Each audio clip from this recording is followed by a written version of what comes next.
Hey guys, Arlessa coming at you with another video, and in today's video I am going to be talking about the healing process.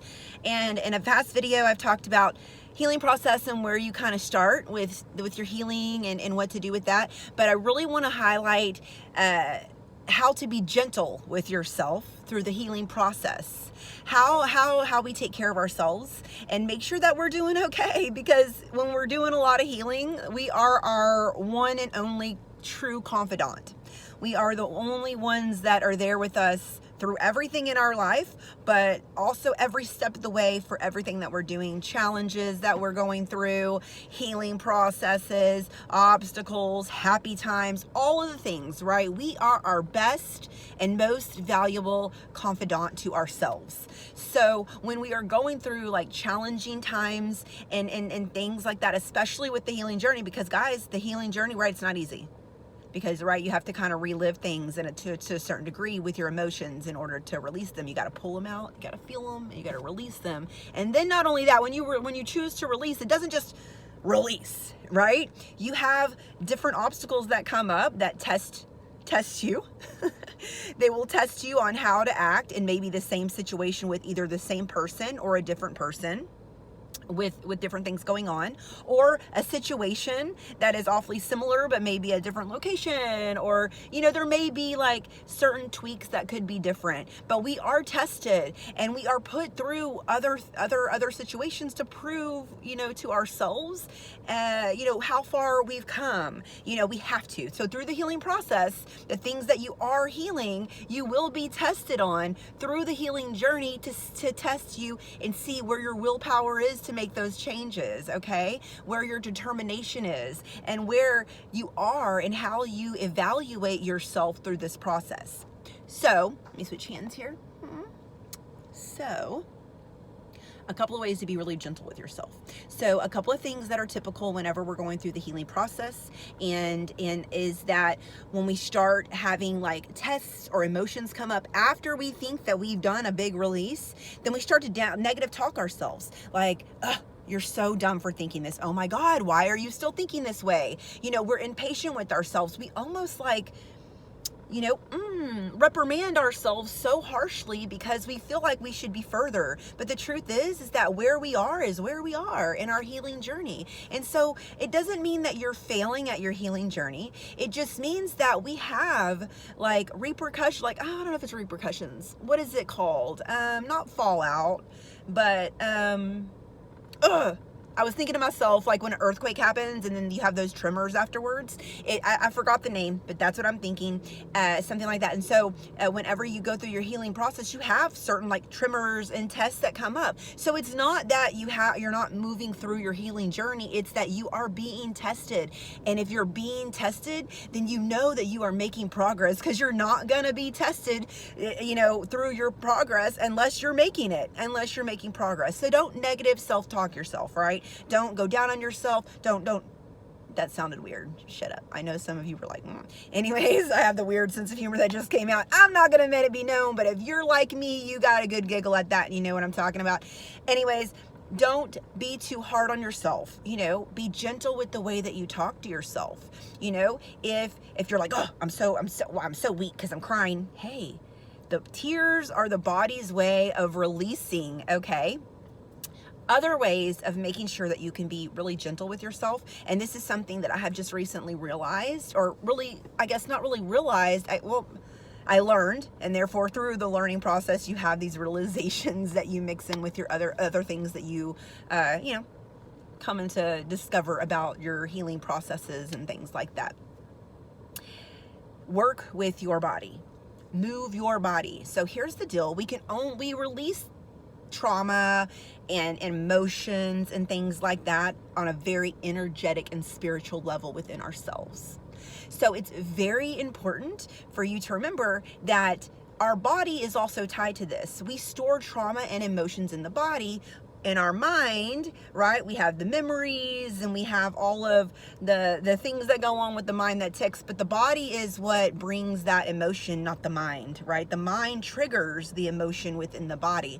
So you have to work with your body when you're healing. So if you're saying, oh, I'm doing all this work, I'm dealing with the trauma and I'm feeling it and I'm releasing it and I'm doing these things, but I still feel a little bit, bogged down, or I feel like there's something else I could be doing and I don't know what it is.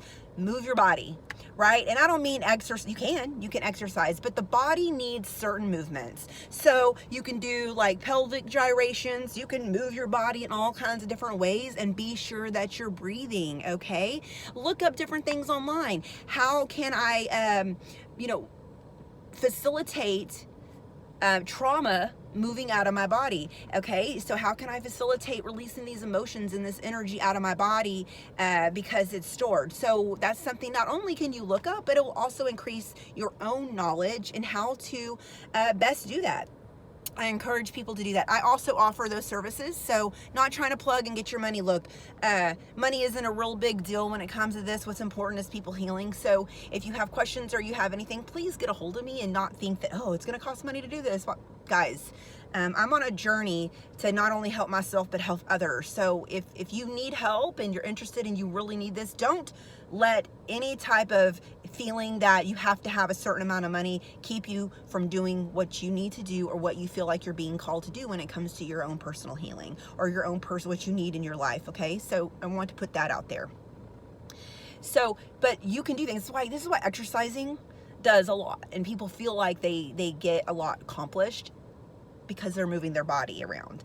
But you need to facilitate the releasing and the breathing. Breathing is so important, guys. I'm telling you, I'm fixing to start looking into my certification for trauma breath work and how to release different traumas from the body, different movements. There's a lot of therapeutic things that are going on. I really want to start incorporating that. So guys, that will be coming.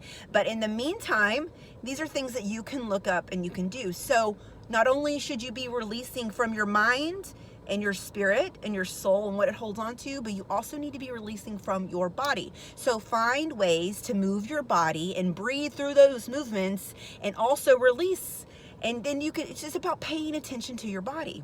Paying attention. If you need to sit in the moment with yourself, guys, sitting in the moment with your body, sitting still. And I'll do a body scan, close my eyes, and then I will imagine my focus going from my head all the way to my toes, and I will go slowly and I will focus on every single inch of my body, and I won't just go real fast. I'll slowly, and I will connect to my body, and you'll be surprised at what you can feel inside your body and what it's showing you. And you'll see, like, maybe you'll feel like some tension somewhere. Okay, well, what can I do to move my body and release, these things? Because a lot of trauma get stuck in our fascia, and that is a pretty fascinating thing that I'm learning about. But guys, look into ways to move your body. Okay, here's a third way for you to be gentle and gracious with yourself is to give yourself time to sit and be alone and not be pulled in multiple directions. I know some of you are like, that's kind of impossible. I have this many kids, I have a husband, I have a family, I have work, I have this. I get it. But here's the deal.